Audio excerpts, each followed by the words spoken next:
I think my desire to be great became greater than my desire to just be honest.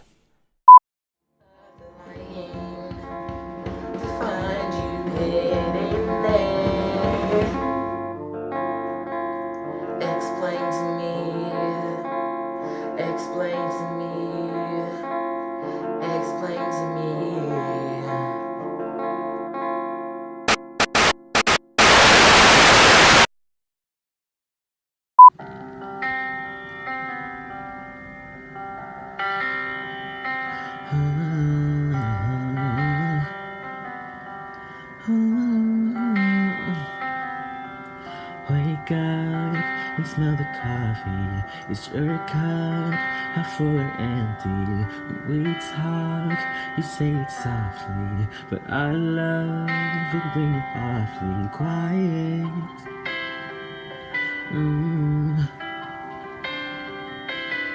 Quiet.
Everyone wanted to know what happened to Cortez, and I mean, that's what happened. That can bring an artist in like that, but we're missing everything we need in between that in this city. And your music's already better than like an independent underground thing. Thank you. Do you know what I mean? Your sound is bigger than that. Your sound is more radio already and stuff, but you need to get that music in a market where someone knows that they can do something with it. Yeah, that's my goal. All right. Okay, and then there's two vocal stacks for that. One all the way through, and there's one that starts like halfway through it. Okay. Baby, I can't deny you're not the only, not, I don't know how to put that. Not the only one. After that. Yeah, okay, I get it.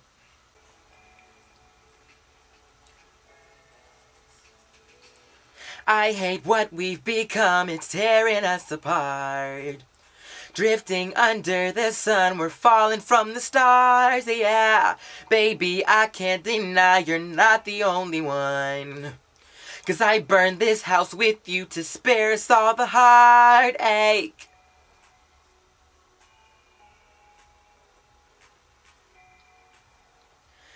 Spare us all the heartache. 'Cause I burned this house with you to spare us all the heartbreak. I don't actually know what I was doing. I mean, I never know, to be honest. I just remember thinking like, okay, well now you need to do this, and you have to do that, and you have to have that. And I mean, don't get me wrong, I would go back and do it all over again. I just didn't expect what I got from it. And because of that, I was just going through the motions. I didn't really get to live in that moment. Okay, so it's not there. It's the last chorus. But just in case, I want to do it now.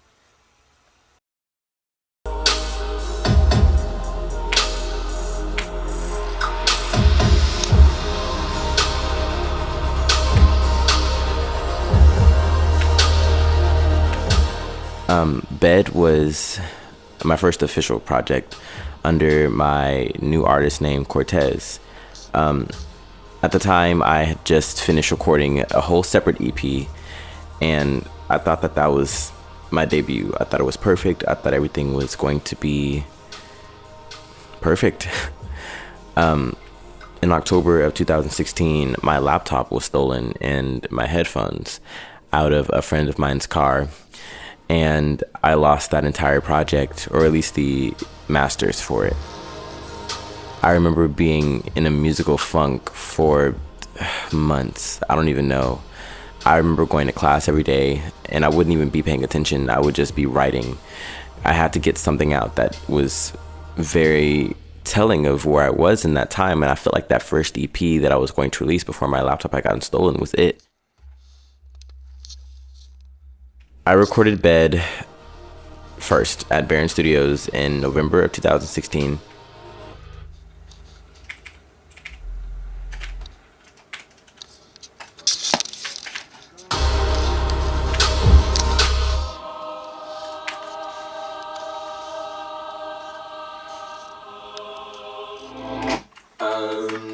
That last part, then I get stuck in this white room. I want to do that over again, but I also want to. Okay, wait. So I basically just want to keep that and I'm too good for you part. And I. Gotcha. Move those other ones down. What time is it, Chris? It is 1:30. Okay.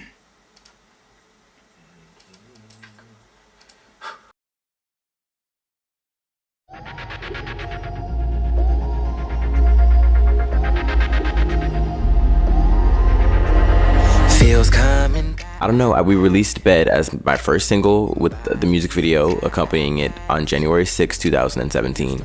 And I just remember posting about it on Facebook, posting a teaser and things, and putting it on Snapchat and stuff. And I had all of this feedback from my friends, and I was like, okay, yes, everyone's gonna watch it, they're loving it. I'm getting all these mentions and these these Facebook posts about how much they like the song, and these texts and these calls. And yeah, I remember that my friend Josh had called me at like 2 in the morning because I released it at midnight on the 6th, and he's just like, so I just saw the vid, it's dope, bro, I love it, da da da. And I just, praise, and I'm just like, oh my gosh, like, thank you. Like, I don't know how many, I think I said thank you at least 100 times that night. And I was just like, this is so, it just felt so good to be, I guess, seen. I had made B.E.D for myself. I didn't make it for anybody else. I just was this kid who, I don't know, it was just really weird. It was a weird process. I remember looking on my friend Matthew's Snapchat, the one who had helped film the video and photo shoots and things for the album, and he was like saying thank you and things, and I'm like, what is he talking about? Is he talking about B.E.D? Because what? So I get on YouTube, and he's right, it's at 6.6 thousand views, almost 7,000, and it's just rising by the day, the minute, the hour, I don't even know. And I'm like, okay, what do I do now? So I get on Facebook Live, and I do this live stream with my friends in this Airbnb in San Antonio, and my hair is dyed black now, and it's just the weirdest thing to me. So I was on, well, I don't know, it wasn't here last night, it was like at 5,000. So I get up this morning and I look at the video now at 6. I've never in my life so excited. And to top it off, I'm in San Antonio hanging out with the most people I could ever in my life. Steph's in the bathroom, but she was sitting there.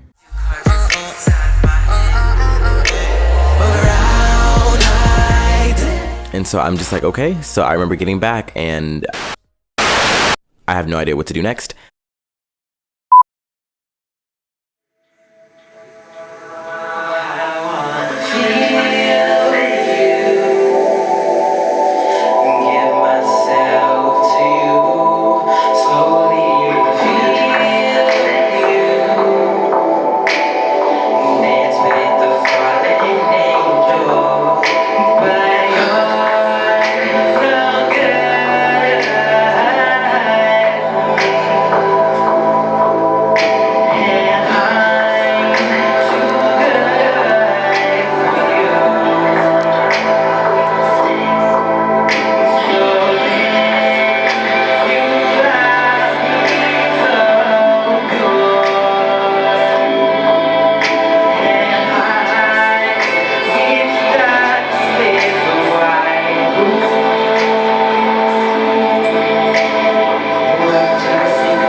And just when I was trying to plan the second single, I get a call or a text message from my friend Chris saying that Miss Sherry Rooks wanted to meet with me and him. I go there and she tells me about this fundraiser that she wants to have for the hospitality program.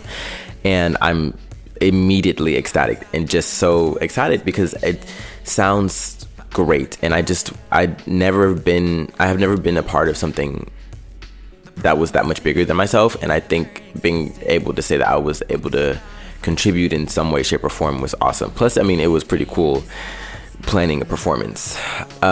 Stressful, but cool. I looked up and one day I just was doing so much at one time that I just I was smiling in every picture, and I was, saying thank you in every text message and every message, and liking and commenting and replying to every Facebook post. And I didn't stop to have a moment. Make up your mind. And to anybody who's ever had someone who couldn't decide whether they loved you or not,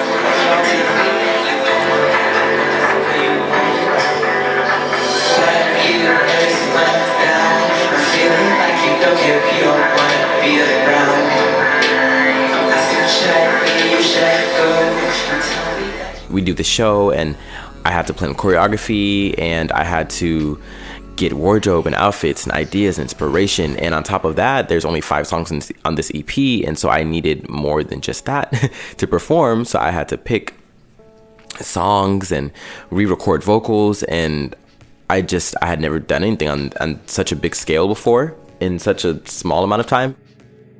I was also trying to release my second single and film music videos and keep up to date with that and not keep people waiting and just stay creative and not lose my flow, not lose my determination or anything like that.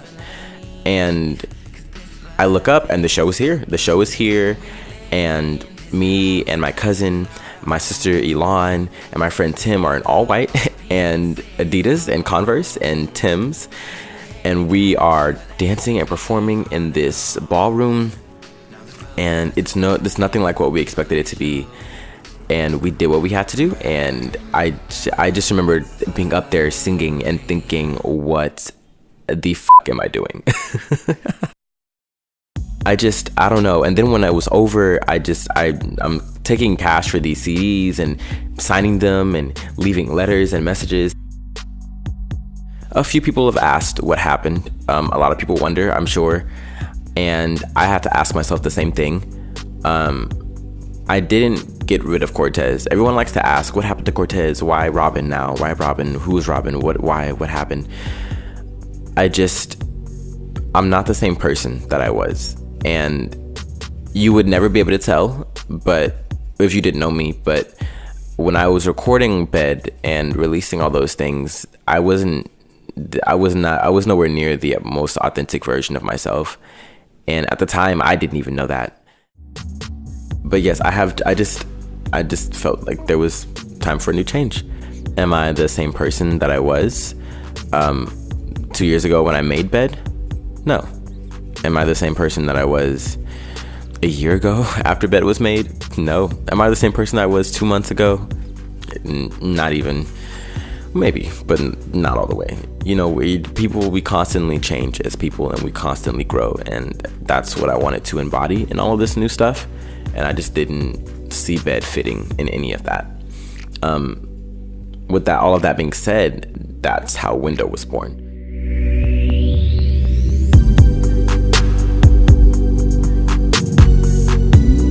Window is out January 25th, 2019, available on all streaming platforms.